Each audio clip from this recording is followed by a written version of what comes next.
Ambassador Zexathara's crystalline appendages trembled as she read the report for the third time. The holographic display cast an eerie blue glow across her scaled features, each word seeming to burn itself into her consciousness. 27. Hegemony worlds. Gone.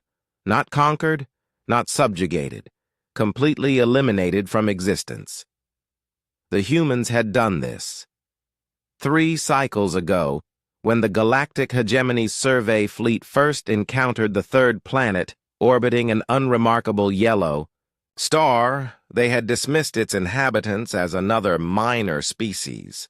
The bipedal creatures called themselves humans, and their primitive technology barely qualified them for Class 7 civilization status. Their world was catalogued, their resources noted, and their eventual assimilation into the hegemony scheduled for the distant future. After all, they had only just achieved faster-than-light travel. What possible threat could they pose? Zexathara's predecessor, Ambassador Veldran, had filed the initial contact report with typical hegemony arrogance. The humans possessed no energy shields, no plasma weaponry, no quantum manipulation technology. Their ships were crude metal constructs, propelled by chemical rockets and primitive fusion drives. Most amusing of all, they still engaged in something called warfare amongst themselves, a barbaric practice the civilized galaxy had abandoned millennia ago. The hegemony had offered them the standard terms: surrender their sovereignty, provide tribute in resources and labor, and accept their place as a vassal species. In return, they would receive protection, technology, and the privilege of serving the greater galactic order. The humans had refused. Not just refused, they had laughed.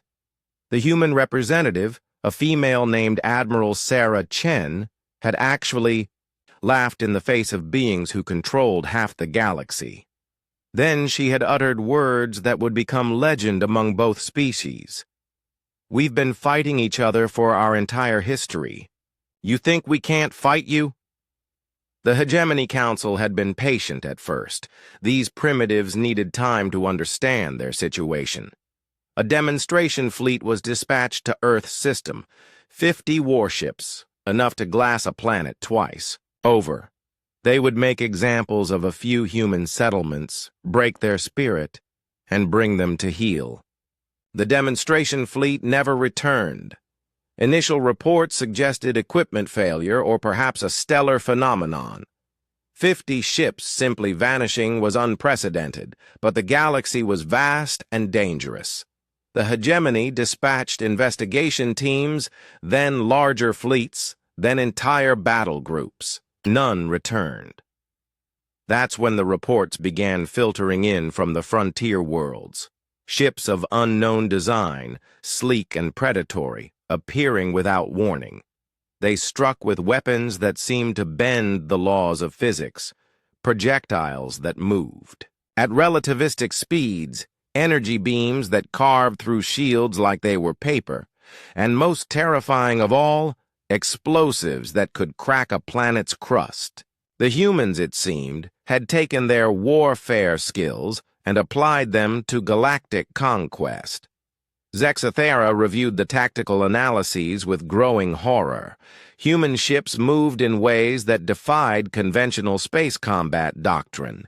They used gravity, wells as weapons, turned asteroids into kinetic bombardment platforms, and employed something called nuclear devices, with a casual brutality that shocked even hardened hegemony commanders. But it wasn't just their technology that made them formidable. It was their mindset. Every species in the hegemony had evolved past the need for conflict. They fought for resources, territory, or strategic advantage, but always with calculation and restraint. The humans fought for something else entirely: principles, ideals, and most incomprehensibly of all, for the right to remain free. They didn't just defeat hegemony forces. They obliterated them. They didn't occupy conquered worlds. They turned them into object lessons. Warning beacons now orbited the shattered remains of Velkareth Prime, broadcasting a simple message in every known language. This world fell because it served tyranny. Choose wisely. The psychological warfare was perhaps more devastating than the physical destruction. Across the galaxy, member species began questioning their place in the hegemony. If these primitive humans could defy the galactic order, why couldn't they? Zexathara's reports to the Council grew increasingly desperate. The humans had reverse-engineered captured hegemony technology in mere months, processes that should have taken decades. They combined it with their own innovations in ways that violated every principle of proper engineering.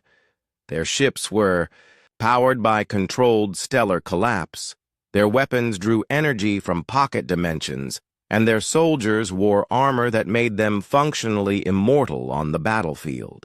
The worst part was their adaptability. Every tactic the hegemony employed, the humans countered within weeks. Energy shields? They developed weapons that phased through them. Quantum encryption? They cracked it with something called intuitive mathematics. Psionic attacks? They trained their minds to resist mental intrusion through sheer bloody-minded stubbornness. The final straw came when a human fleet appeared in the hegemony's core system, somehow bypassing layers of defense that had stood for millennia. Admiral Chen herself led the assault, her flagship bristling with weapons that shouldn't have been possible to build. But she hadn't come to destroy the capital world. She had come to deliver a message. Withdraw from human space, her transmission had declared. Release all vassal species. Dissolve the hegemony. You have 7 of your standard days to comply. The Council had responded with outrage, mobilizing their remaining fleets for a final decisive battle. The humans had waited exactly 7 days, then systematically dismantled every hegemony military installation in the system. They left the government buildings intact, along with the cowering officials inside them. Now Zexthara stared at the formal surrender documents, wondering how it had all gone so wrong. In 3 short cycles, the mightiest galactic empire in recorded history had been brought to its knees by a species they had dismissed as minor. The humans hadn't conquered the galaxy. They had liberated it. Former vassal species now governed themselves, protected by human fleets that asked for nothing in return except the promise that freedom would be respected. As she prepared to sign the documents that would formally dissolve the hegemony, Zexathara allowed herself one bitter moment of understanding.